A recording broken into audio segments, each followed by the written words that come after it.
Hey, what's happening, everybody? Welcome to In the Crease with Tommy C. We're talking about blindside hits, Steve Stamkos injured, and of course, that amazing goal that finally screwed up Carey Price. Right, Frenchie Ben? Aww. Let's start it, baby.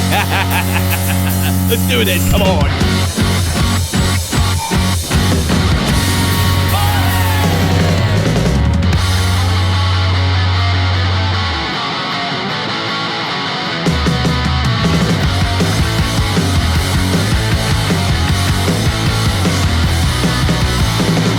What's going on, hockey fans? We're having a fantastic season this year.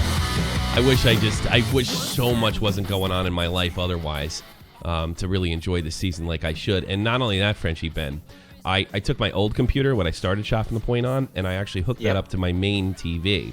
And I have an application, even though it's a foreign application. It's not licensed by the National Hockey League, but it makes me run it in 60 frames per second, and it looks better than both Xbox One and PlayStation 4. That computer will not boot up now. It's completely screwed. I also got pictures of my kid on that thing. It's all friggin' gone. But I did get all my video games and ROMs and MP3s off of it before it crashed. Okay. But now I can't watch TV unless I pull my PlayStation up from him, or watch hockey unless I pull my PlayStation and put it on the other machine and put it on the other television, because I can't watch TV. I cannot watch hockey like this. Unless I'm watching it live and I'm sitting with people, I cannot do this. It's completely impossible. Being in a computer watching hockey, unless there's other people there, like I got other people in Discord or something like that, it just doesn't work for me. It doesn't work for me at all. I don't know about you. I can't watch hockey on a computer. You know, it's just, I got to sit there. I got to have I don't even care if it's in the morning, because, you know, a lot of people know I live in Europe, so I got to catch a lot of games the next day. So my routine, or trying to develop a routine, was basically getting up in the morning, checking out the YouTube drama, and then throwing on a hockey game without trying to catch the score, so I can enjoy the Rangers and stuff. And it's just been nuts between the DDoSing, between scheduling. It's this transition has not been what I hoped it would be. It's hard, dude. And now, you know, I gotta, I have guys, I'm actually gonna be making a vlog about this. I hate vlogs, and I hate people spilling their fucking guts out to everybody, but I'll be making a vlog about my problems because they relate to the channel. I'm not gonna sit there and cry about fucking my next colonoscopy or what everybody cries about. This ain't gonna be Fousey Tube with his vlogs. But I think when my issues relate to the channel, I'm going to do that. And I actually probably have one more thing to say about the Nick Cash thing. But that being said, something amazing happened last night. And what? No. Nothing amazing. It was absolutely amazing. Absolutely amazing. It was terrible. It was hysterical. And I did not watch the game last night, but I sure as hell watched the highlight. Habs and Cats tied in the third period. Good 3-on-3 hockey. Ekblad gets a bunch of bombs on net the whole game, including going up into the right in the overtime. He breaks his stick. It sort of creates a knuckleball type effect, or an off-speed pitch. Right. It's like an off-speed pitch, and it floats past Price. Cats win and stop Carey Price. That's his first loss of the season, isn't it? Yes, it's his first, and at the same time, it broke a sequence where the Canadians were winning at home. I don't know how many games. But it was funny because, as you said, it was like a knuckleball. So everybody expected a super fast shot, and everything went slow. And the puck entered the net, and that's it. No, because, well, you know it's going to be a bomb when it comes off Ekblad's stick, and it just threw Carey Price right off. And the fact that it was even on net. I mean, I must have broken sticks on the same play 1,000 times in my life, whether it had been on a tennis court or on the ice. And I've seen that happen before. I've never seen it go in. I've seen a bunch of close calls, like, the goalie goes, "Oh, whoa, that was close," you know. And it's not I don't know nobody's saying this. It's not a bad goal by Price. If you only a novice, it just it was a knuckleball. It really threw him right off. Yeah. And it was absolutely hysterical. And it shows that in hockey, in the NHL, everything is so set up, and players expect some kind of plays. Every time that what happens is not what is expected, it can bring a goal. And that's what it showed yesterday. I really love this season so far. I just wish I had more time for it. One of these days, I'm going to get my shit together. I mean, look, at this point, I'm doing hockey as a hobby. I was doing hockey as a hobby before. There's obviously other things going on, but I don't know if I'll ever break into the mainstream hockey world. I never really wanted to anyway. I wanted to be a sort of a check and balance and screw with the, social justice puck daddies of the world and make them miserable. And maybe I could do that, but I have not been able to get the show off the ground, and it's a damn shame because this season is awesome. It's really, really great way to sell the game. It's just a lot of fun.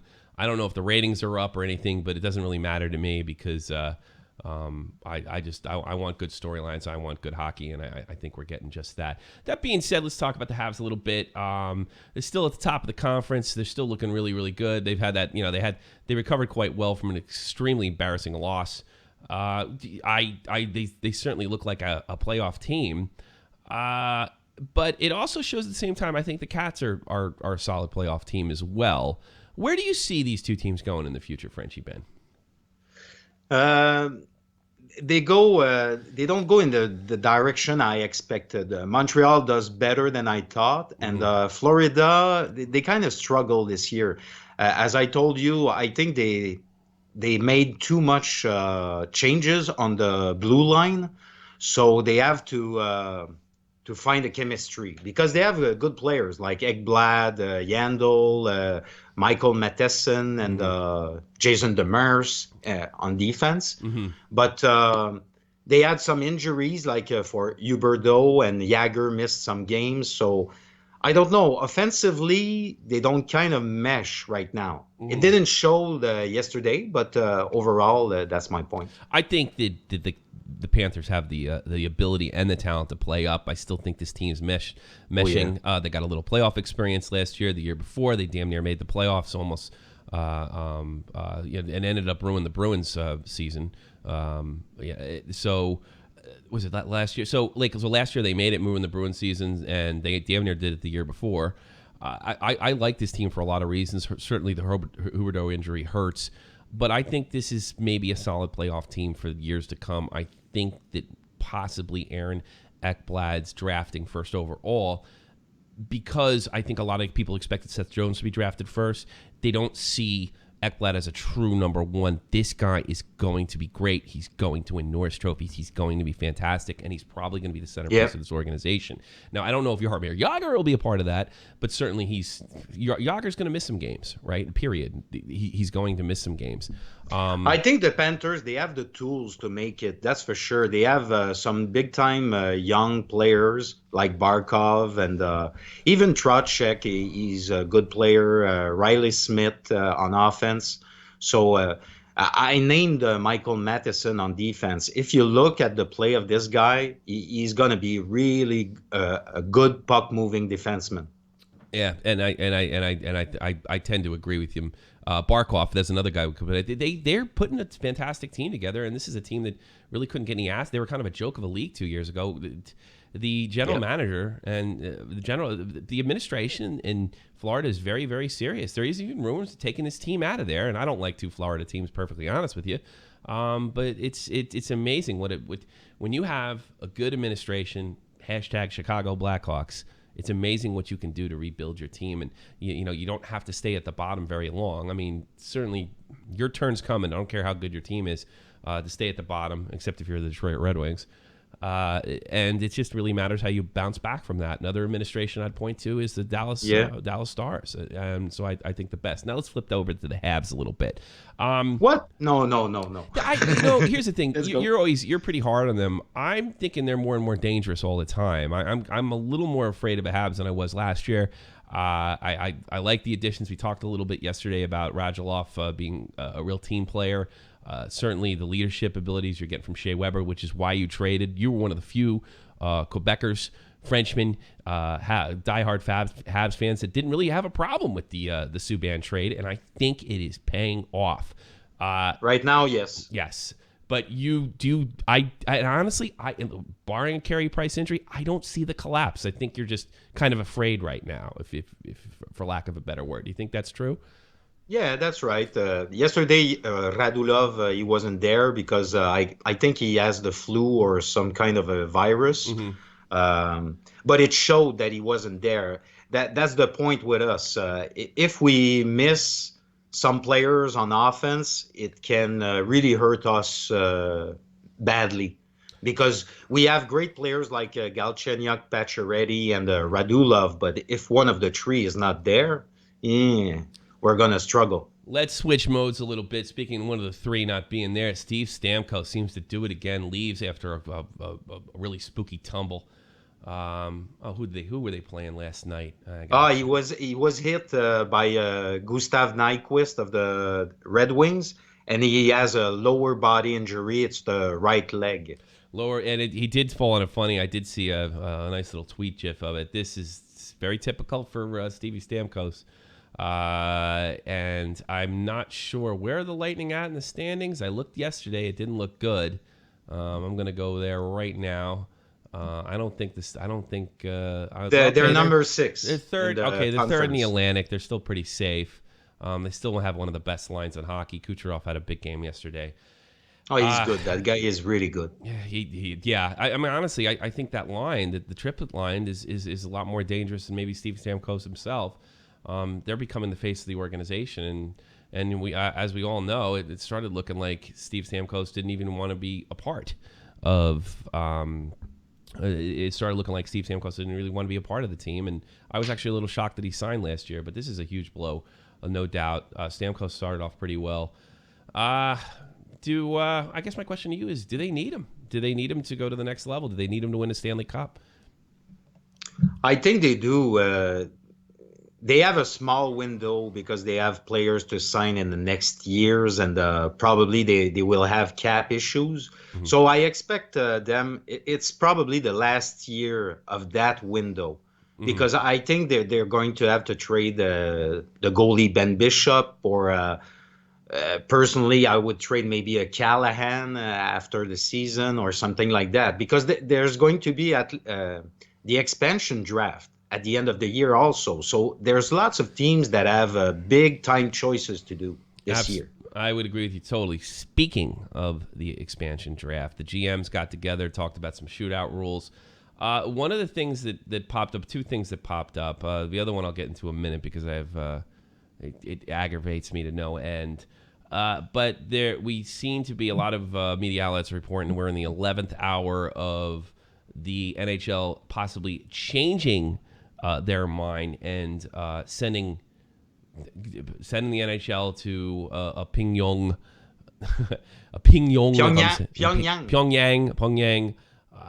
gold medal hockey tournament for God, I don't know.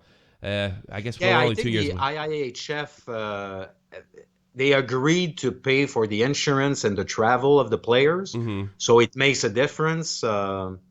So they're negotiating. I don't know how it's going to happen. It is a real turnaround that they're willing to do that, because I mean that was pretty much as of like 2 weeks ago.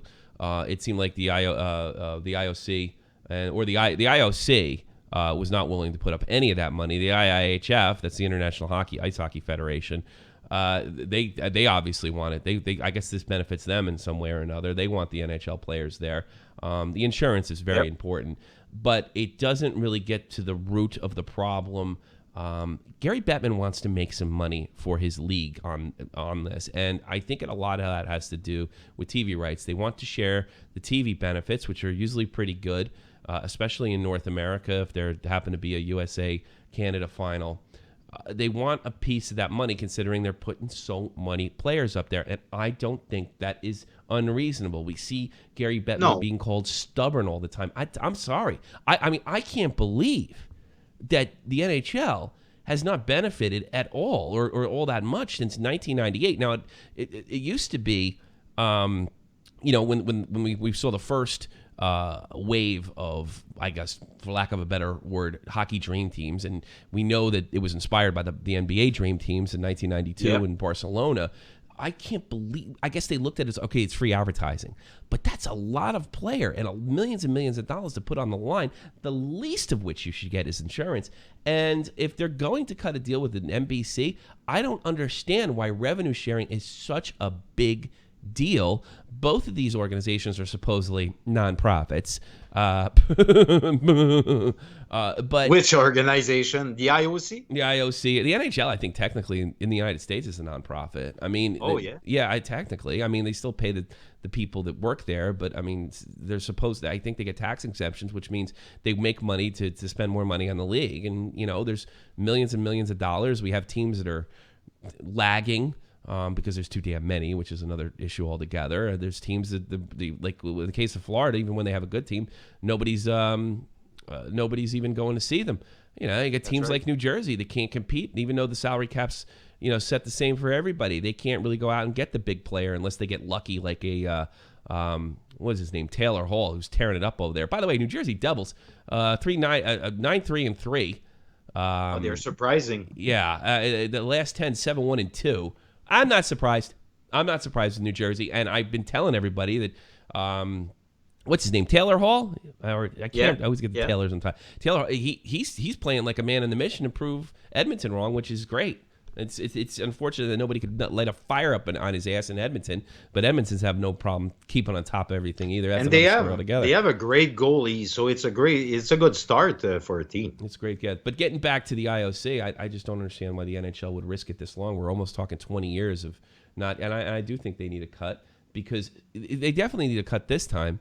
Because the times are going to be all screwed up because it's North Korea. It's not exactly a market they're looking to penetrate. Yeah. It's not one thing if it was in more. I mean, I got to be honest with you. I will not miss if the NHL, although I do think international tournaments are important to build the game, bring people from other parts of the world into the game. I don't think it's worth this much. I don't like the IOC. I think they're 2 steps below, maybe 1 step below FIFA and corruption and shady stuff going on. It's just amazing to me that they don't want to share some of the revenue in this.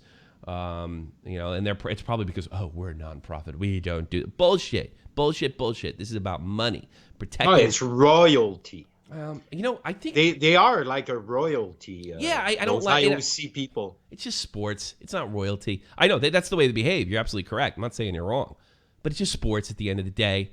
It's just freaking royalty. Stick it up your ass, really. But I don't care if they don't go. And I got to be honest with you. My solution to the whole problem is you can dump this all together.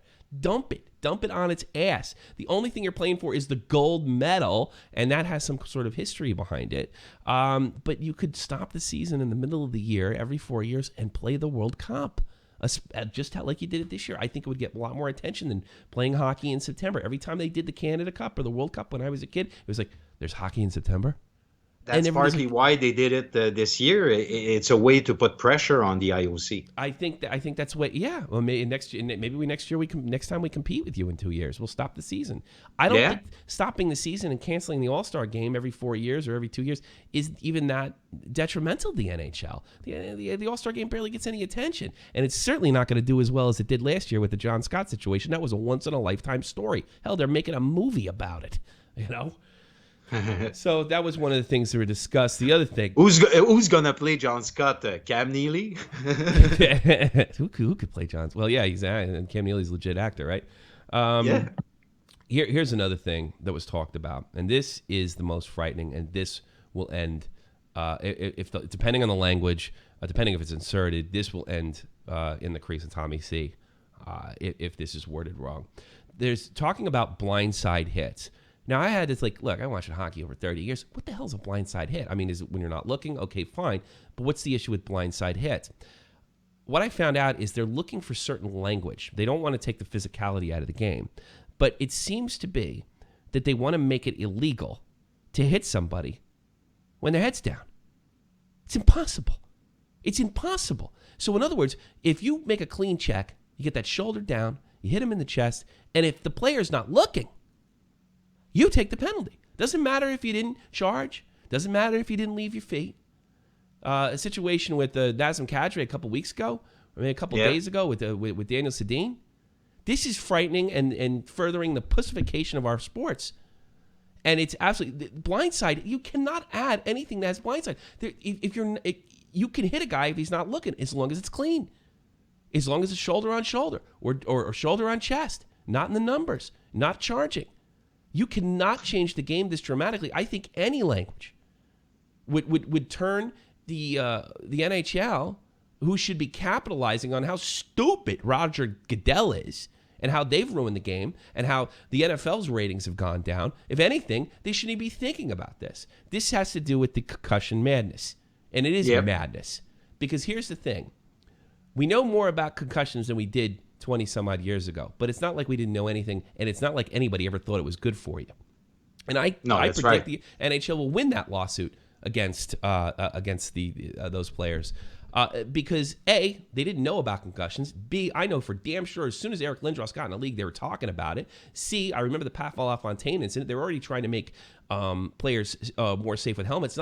It's not like they didn't try to do anything. Concussions are very simply a result of contact sports. And blindside hits, if you count them, will no longer make NHL hockey a contact sport because you'll be shying away from hits. It's like, well, I don't like how do you do that? Like, and guys will go down and get hits. Like, I didn't see him. Okay, I have two things about that. Sure, go ahead. First of all, there's a legal aspect of it, as you said, because of the concussion. So the league wants to show or prove that they are proactive in protecting players. So they want to protect themselves for future lawsuits. I don't think it protects you from losing. See, I disagree with that fundamentally. I disagree with you in the sense, not that that's not what they're trying to do. Oh, look who's here, Jeff the Huffman. I don't disagree with Jeff. you. He's popping in now. I don't disagree with you for a minute that's what they're trying to do. I don't think it helps one way or another. I mean, do you really believe for a minute that professional fighting, taking shots, getting concussions, which is just a part of hockey, that these guys didn't know this wasn't bad for you? I mean, you see some of these older hockey players, some of them are pretty messed up. This is a way to basically take the physicality of sports. I think it's a social justice movement because the social justice community believes that male traits or physical traits start wars. And if everybody's a candy ass, then we won't have any wars. I mean, I think it's based on a false premise. And I think you're seeing goes the it damage. Goes with my second, the damage with my in the second NFL. point. Sure, go ahead. They think that players lack respect, so they want to put on players the fact that they have to protect other players. I think, well, yes, I don't think that's any way to do it because I'm telling you, a lot of these hits from behind, the hits on the numbers, are accidents because the game is just too goddamn fast, and it always was. Oh yeah. Yeah. There's such little time. There's such little time to react. What's up, by the way? Yeah, what's happening there? Jeff the Huffman joining us a little late, or actually when he got in, got the Huffman. Yeah. What's going on? No, that's stupid. If they're penalizing people for hitting people when their head is down, that's just absolutely retarded. I mean, you already have people just turning away from hits, and then you got those hits from behind. Mm-hmm. Yep. You see what the NFL is doing right now. You can't even touch each other in practice in the NFL. Mm-mm. And then once the season starts, the product is just so damn bad. You see what's going on now. It is atrocious. And I got to be honest with you. You know, call me Alex Jones. I think it's on purpose.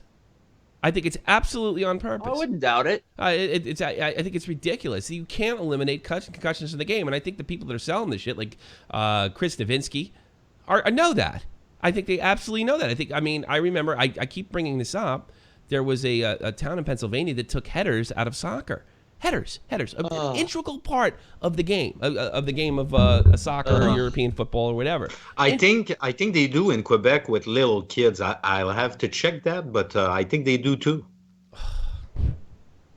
But it goes with the entire society. We want to go to risk zero, and it doesn't exist. It doesn't. Living is a risk. They're risking everything you do. Yeah, I know, but I think there's two things. We tell the parents that we can take the risk away, which is a lie, and at the same time, we make I hate to say this, Europeanize our kids, and I'm saying that because I've noticed that over here, kids are a little soft, and they've been soft apparently. So I think it's a twofold thing. You can promise parents their kids will never get hurt playing hockey, which is just an impossible promise to make. It's an impossible promise to fulfill. So what we do is we lie to the parents, and then we have our own agenda because your kid might get a concussion. Well, shit, I got concussions growing up, and so does a lot of other people. You know, I did too. You have to possibly limit them. Obviously, they're more serious than we thought. I'm not downing the science behind it, but to eliminate it completely. We're talking about the end of contact sports. If you add the language of blindside hits, it's the end of it's the end of, because you're better off letting the guy take the puck than hitting him. There's no need. There's probably no need for a fourth line anymore. Mm-hmm. What would the point be?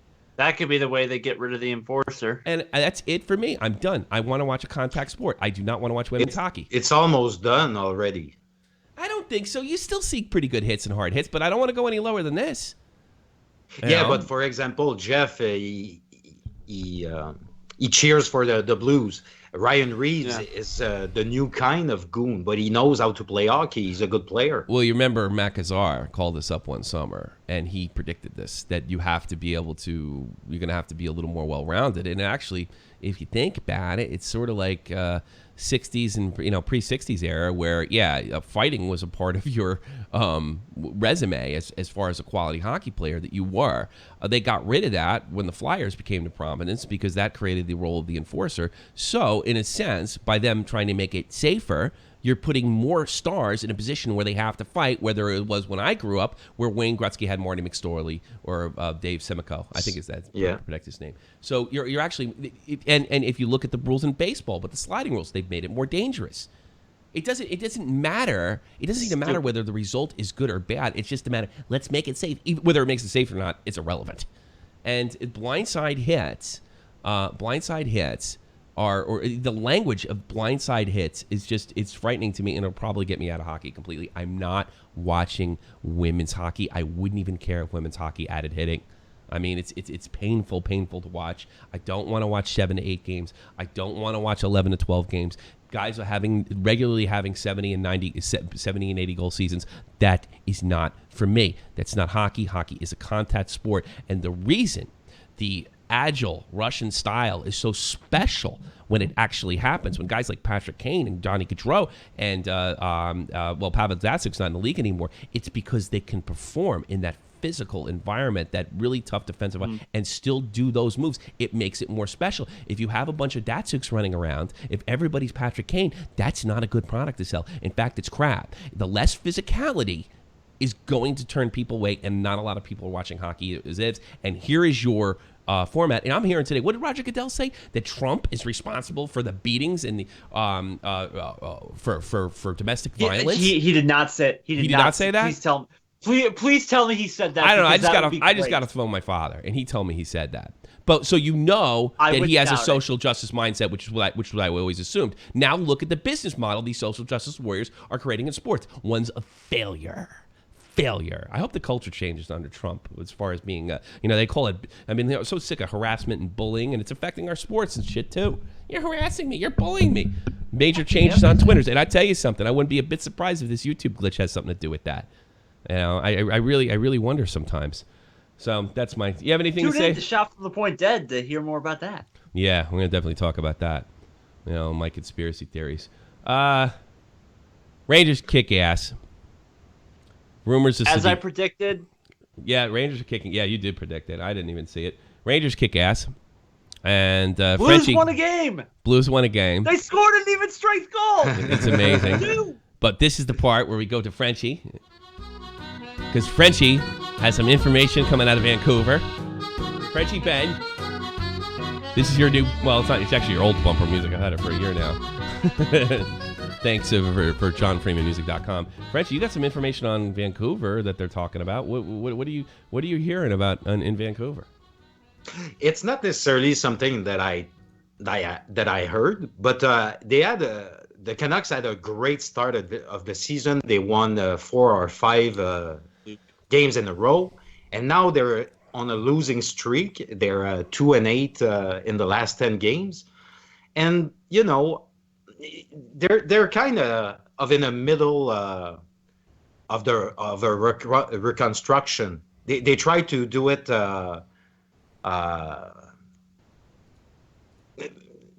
Anyhow, your English, it's okay. You're saying they tried to retool or Yeah, that's right. retool that rather than rebuild. That's right. And I think they're going to fail. And this year is the perfect year to turn things around because at the end of the year, there's the expansion draft with Las Vegas. So they could lose some players. So instead of losing them, I think they're going to make big time trades. Like? So I can expect Miller to be traded and maybe the two Sedin brothers. Hashtag I think the two brothers could go somewhere this year. I've talked about this. This thing is constantly slipping down, and it's pissing me off. I've talked about this before. I thought they should have traded Sedin years ago.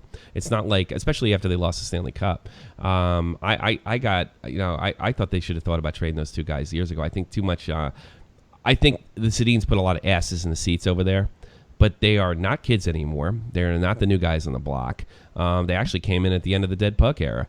And that makes perfect sense. If you're going to trade them, what are they, 35? What are they, 35? What are they, 35? They're 35 now? Yeah, I'm going to go check. Yeah, check I'm going to beat you. Yeah, go for it. Come on, computer. 36. 36. I win. Oh, that's so. I guess so. It almost, what you're saying, Frenchie Ben, is it might force the trade. Because they have, after this year, they have 1 year left. They have signed a contract for one more year. I wasn't crazy about their roster going into the season anyway. They don't look That's that right. good at all. I think they missed the playoffs this year. I'll be honest with you. There's nothing special. I think they're going to finish last in the West. Woo! I believe I said that too in my video that nobody watched. No. Well, we'll see.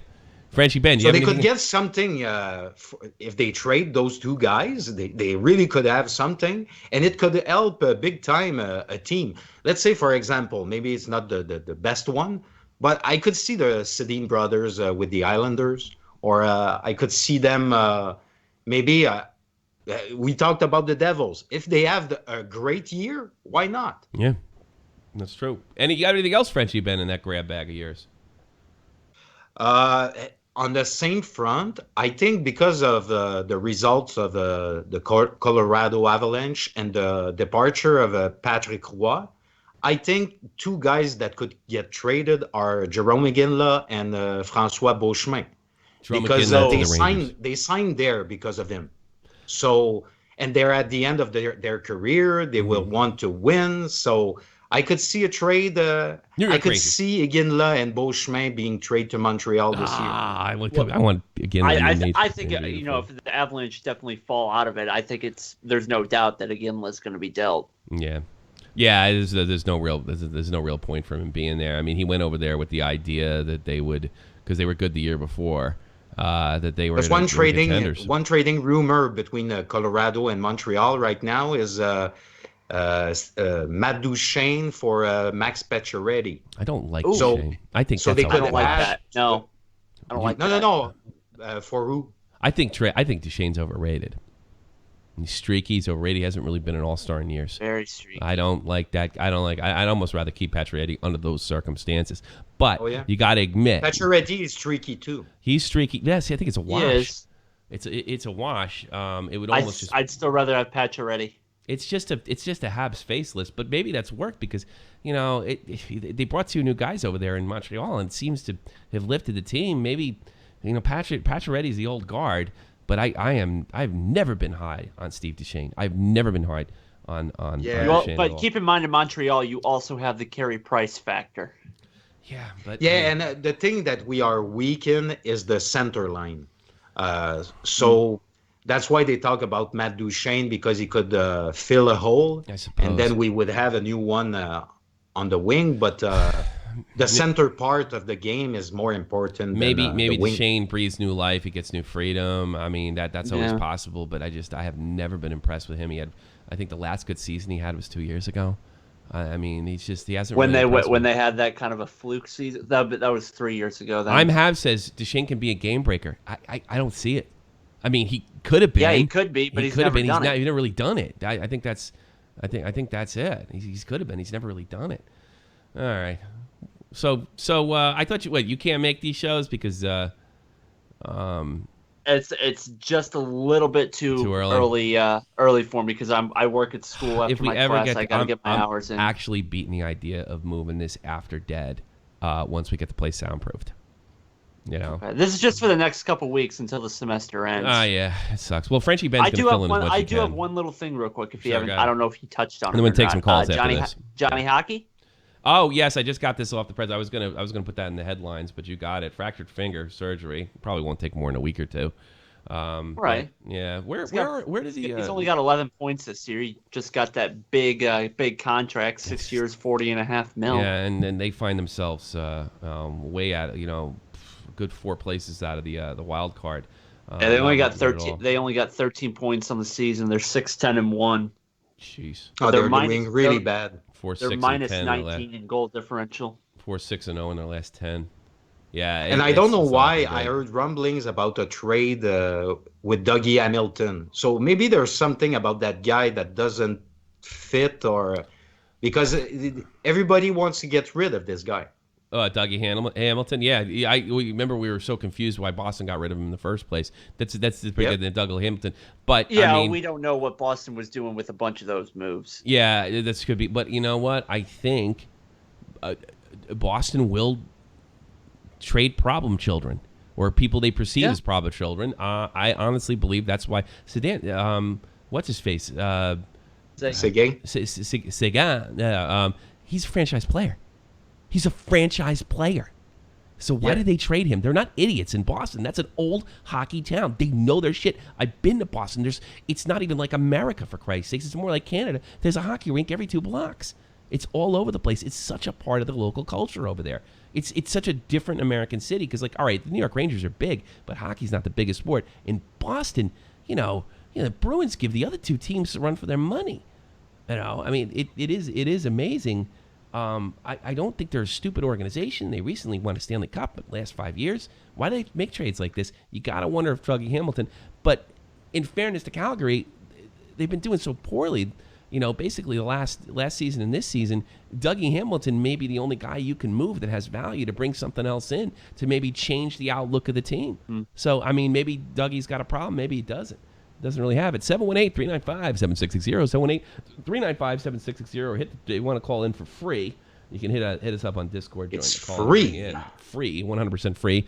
You can download Discord, or actually you don't even need to download Discord. To be perfectly honest, you hit that, and then we can take your calls that way. Now it's not letting me add people. Did you update your Skype? Yeah, it says you did. I did, yes. Yeah, you did? Now it says I can't add Leach, but I know a way around that, especially with the regular calls. But if I swear to God, if it says I can't upload, I swear to God, if it says I can't upload, then I'm gonna be super pissed. Yeah, I had to go around it. So stupid, unbelievable. Tobias Deutschland, Janier. What up? You tell me, brother. Hey, Tobias. You tell me.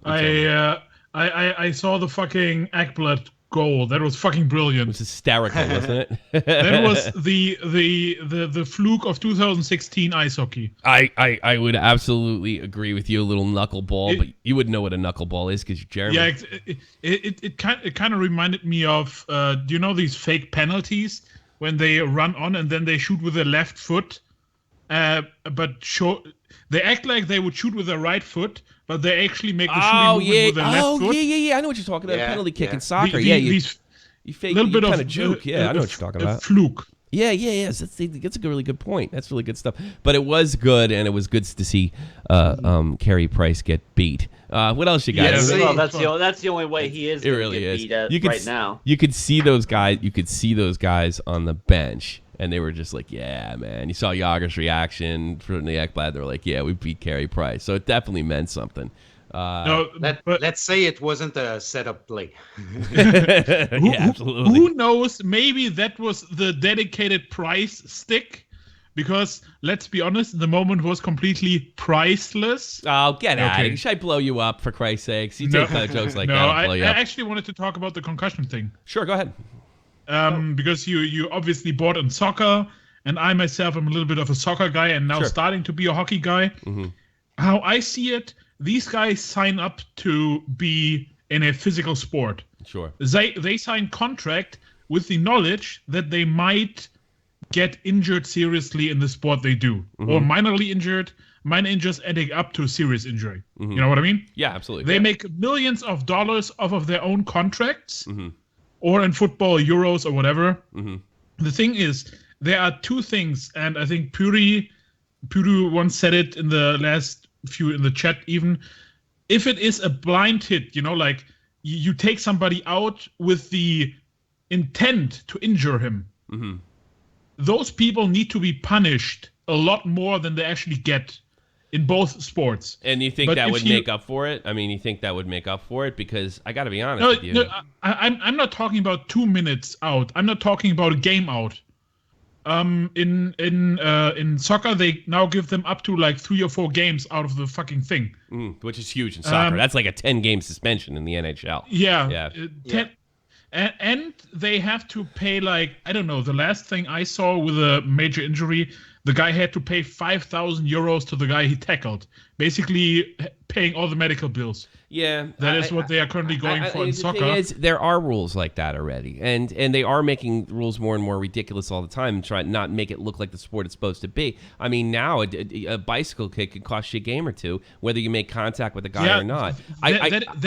I don't think looking for ways to. I think we've reached the point of no return with making it safer, and I think it's just time to acknowledge this. This is a political movement, and it has nothing to do with player safety. And I think the red herring attempt is to get us to talking about just what you said. That they sign up for it. That this is part of the risk you take. They want you having that conversation because it distracts what's really going on. People like Roger Goodell, and the only reason I think the NHL has been protected of this, and people hate when I say this, is because Gary Bettman is not that bad a commissioner and has been fighting it. When this guy retires and one of these millennials take over, or God forbid a Gen X, Gen Y guy that thinks in a social justice matter, you can forget hits in hockey, period. All it's going to take is the NHL to change the rule or the IIHF, and that's it. I think it's time to start saying concussions are part of the game. We're going to work on equipment that actually limits them, but that's it. That's it. Do what Gary Bettman's doing now. Stand up. Fighting concussions, these are a part of the game that cannot be eliminated and mildly represent the sport we have now. Stand up. No headers on soccer. No bicycle kicks. What the fuck is this? How far are we going to go? And not only that, the people who are in charge, like Roger Goodell in the NFL, they don't even care if they lose money. They're losing money. That's not what the people want to see. That's not what the players want. And it's not the kind of entertainment that I'm going to be interested in. And they're just trying to dumb down and pussify my sports. Go ahead, Leach. Do you know the soccer variation futsal? Yes. Which is a variation of hall football without touch. Yes. I would be interested to see ice hockey players in fairy outfits dancing on the fucking field, trying not to touch it. Get out of here. Yeah, I had enough of you. Don't talk about my sport that way. The hell out of here. Really, Europeans coming and pussify my sport. Can you imagine Chara in a fairy suit? Me too. Dubious, you're on the air and through Discord. Strangely What's up? enough, I can. Dubious, what's up? Hey, can you hear me? Yeah, loud and clear. Can you hear me? Okay. Yeah. All right. So I had a quick question. Sure. I'm kind of looking at the standings right now, and I think we can all agree that last season, at least the Western Conference was, a force to be reckoned with. But I'm looking at it now, and we're not doing too hot, or just anyone in the West, right. Particularly. It's all. I don't know. I mean, you still got Chicago there. St. Louis is starting to put it together. You got new teams making an impact like Edmonton. You flip to the East. Sure. Well, you have Washington that had an incredible run. They're not really starting off. Montreal's looking very strong, admittedly. Ottawa is not going to keep that up. I think the best division in hockey right now is the Metropolitan. You got the Rangers, the Pens, and New Jersey bringing up the ends. I don't think anyone would have really predicted that at the beginning of this season. What, the Jersey? Well, Jersey and I like the Rangers. Jeff did actually, and I didn't think Jersey was going to be all that bad. But besides Jeff, but. Yeah, Jeff did. Well, we agreed from the same. I didn't think the Rangers were going to do this well either. But I said if they're going to be a factor, you're going to have to get guys like T.J. Miller stepping up, and that's the thing. There's a youth movement there, and all these guys. Everybody's stepping up. Even Jimmy Vesey, who didn't even have a VC, that didn't have a lot of time. You have young rookies. Just call him obesity. VC, I think his name is. Oh, they call they him said VC. obesity. Jimmy VC. Yeah, But that's it. But the Rangers. Here's the thing with the Rangers. The Rangers always had the talent, but their top guys like Rick Nash have always kind of faltered a little bit, and their defense is a little suspect. The defense is up. As soon as Hank gets in midseason form, and if these guys can keep up this depth scoring, they got a Stanley Cup shot. And I'm not just saying that because I'm a Ranger fan. They have a legitimate Stanley Cup shot. If I had to pick someone right now, it'd be you or Montreal in the East. Yeah, I think so. For the conference final. I don't know. I think it's still very early. We're in November. Ottawa's in second place in the Atlantic, and that's enough said. All right. Oh, Pittsburgh and Tampa Bay. Those 4 teams, they can make it to sure. the end. I do want to give the Habs a little more time. I think they're definitely a playoff team this year. I'm not really high on Ottawa. I think Tampa Bay, they could get in a big run. I don't even know if they need Stamkos all that much. That triplets line is still maybe the most dangerous and best line in hockey. I don't know if he scored last night, but they won without him. So I mean, yeah, I don't know. I don't know if Steven Stamkos has ever turned out to be the impact player we hoped he was. After that injury, after he had his 60-goal season, he has simply never been the same athlete. Yeah, but in the playoffs, offensively, you need lots of weapons. If you watch the last teams that won the cup, they're stacked on offense. That's true. Oh yeah, because he missed the playoffs last season, right? Most of it. That's true. He did miss. That was the the playoffs. thing with the Penguins that when they went on that ridiculous run, ever since Johnson or Sullivan got in there, they got production from everywhere. Dubious. Absolutely That was an everywhere. excellent call. I do appreciate it. And I hope to see you around soon, brother. No problem. Yeah, real good call. Because in the playoffs, their third line with Hagelin, Bonino, and Kessel, it was amazing. The HBK I line. agree with you, but there's no argument with you. But I don't know if when is Steve Stamkos been a playoff factor? Even when they're in the Cup, was it 2 seasons ago? Oh, that's right. He's never really been a factor. Yeah, you're right, but maybe he's not that guy. Dimitri, you're on the air in Discord. Hello. What's up, man? I was wondering. So I messaged you the other day with a question, What was that? I don't think you didn't really get back to me. What was that? You did touch on the Ottawa Senators in your last answer, Mm-hmm. and I was just you kind of touched on that you didn't think they were that good, and I have a couple questions on that. Sure, go ahead. So they started off; they're actually doing surprisingly well. Much better, considering how much they did better. Last season. Mm-hmm. Sorry. Yeah, doing much better, much better. I was a little surprised to see him so far up in the Atlantic, but go ahead. Yeah, especially with losing Clark MacArthur. Sure. Super early in the season. Mm-hmm. Anyways, so what do you think of it? It's just what I said a minute ago. I don't know if you heard it. I want to give him a little more time. I feel similar about the way. I don't know if they're going to be fighting to make the playoffs. It's just too early to tell. 6-3-1 in the last 10. Look a lot better. Of course, the loss of Zibanejad definitely. I think it did affect that. I'm still trying to figure out why they did that. I just sometimes you got to trade. That's not it changes. I don't know. I don't know. They're doing much better with Brassard. Sorry to cut you off, but they're doing much better with Brassard than they are with Zibanejad. Yeah, Brassard's playing really well, and he wasn't like he was hurting our team either. Maybe it's a case that both team won the trade. Because it was a good trade. Derek Brassard, short term, he's maybe better, but on the long run, Zibanejad's a bigger do better. Here's another thing. Let's be very clear. Mika was not an all-star in Ottawa.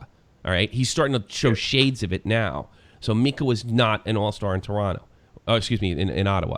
So it probably seemed like a good dude. You know what you get with. It's like Frenchie said. You know what you're getting from Brassard. You don't know if Zibanejad is going to be an all-star player, and you put Zibanejad with I think better depth, better players all around, and I think from top to bottom, I think the Rangers have a better roster. I don't think I'm just being a fanboy there. Maybe he can thrive in that environment, and then Brassard, because he's such a hardened veteran, can lead and show these guys. I've been in the trenches. So maybe it's just one of those things where it just works out on both ends.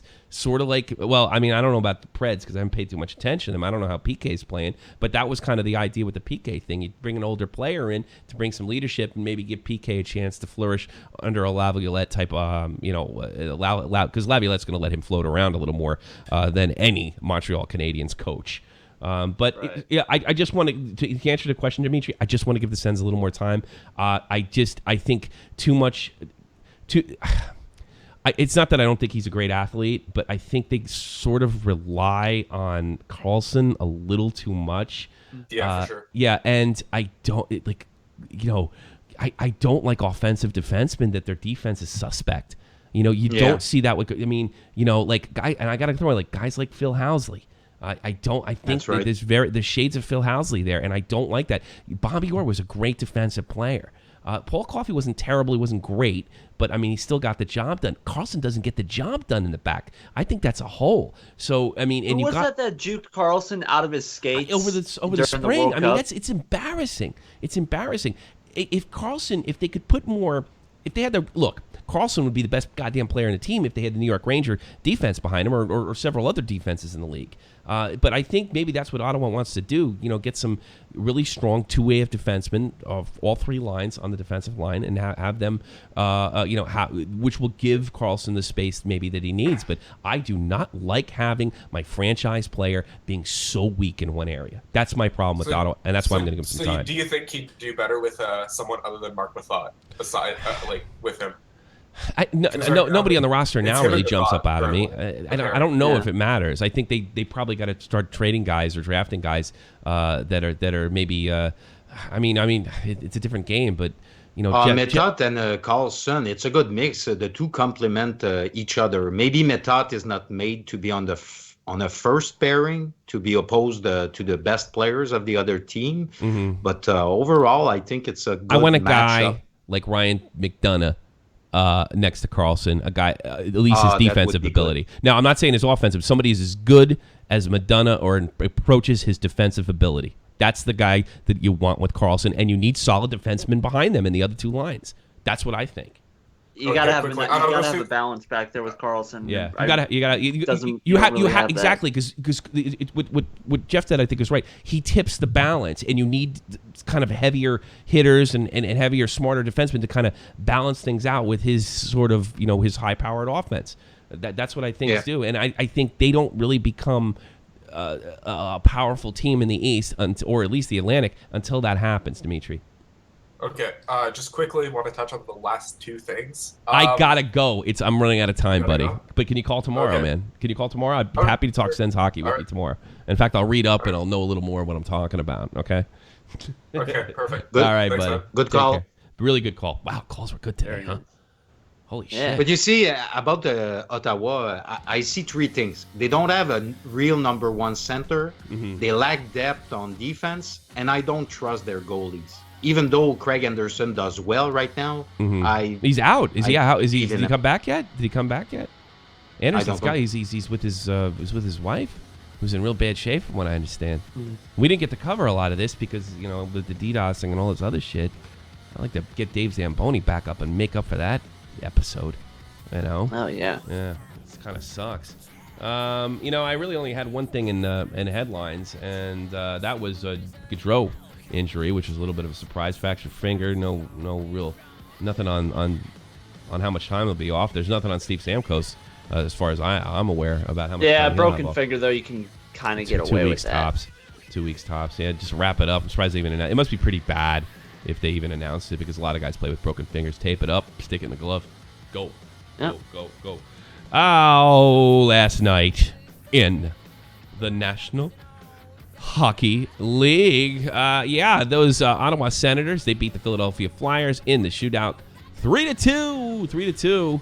Little disappointing. Caps aren't what they were last year. They come up short in OT against the Blue Jackets. 2-1. The Sharks, San Jose Sharks, they lose the Hurricanes on an East Coast trip. And they lose the Hurricanes. Well, the Canes, where are the Canes?